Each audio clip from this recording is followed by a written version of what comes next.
Good evening, everyone out there in cake decorating world. If you're watching this video, you're watching this video as a student that is taking course number 2. Congratulations for finishing course number 1. I am your Wilton instructor, Laverne White, where I teach a class at Party Glitters in Brooklyn. I'm making this video for my students so that they can see me making royal icing. Because the KitchenAid is a little heavy to carry with me when I go to class, I said I would make them this video so that they can see exactly what you must do to make your best royal icing.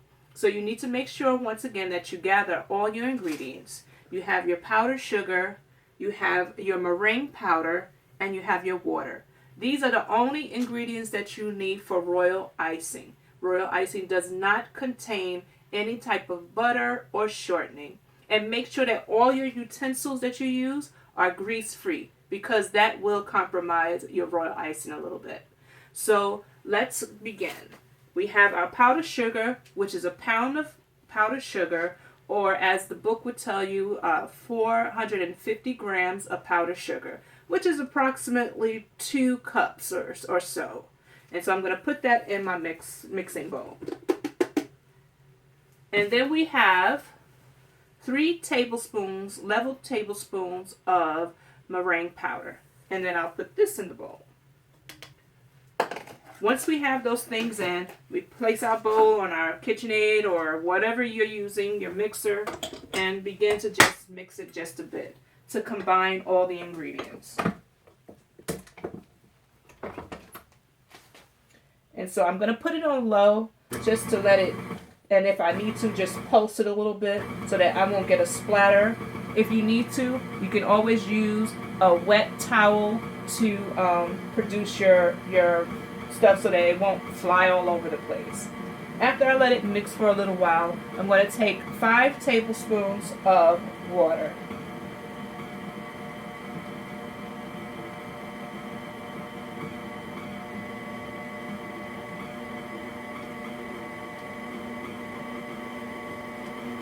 And once you put your water in there, you're going to let it just continue to mix and blend for a little while.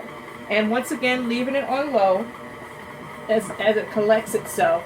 And if you take a look inside of my bowl, you can see how it's coming together as a nice smooth mixture. If you have to, you can stop it to try to catch some of the powdered sugar that's on the side, and bring it down a little bit. And then once you have it where you want it, you could turn it back on and turn it on even a little bit faster until this is well blended together. If you find that your icing is really too stiff, you can add a little bit more water, but you want to be careful with that, because remember, there are 3 consistencies that we deal with not just the buttercream, but also the royal icing.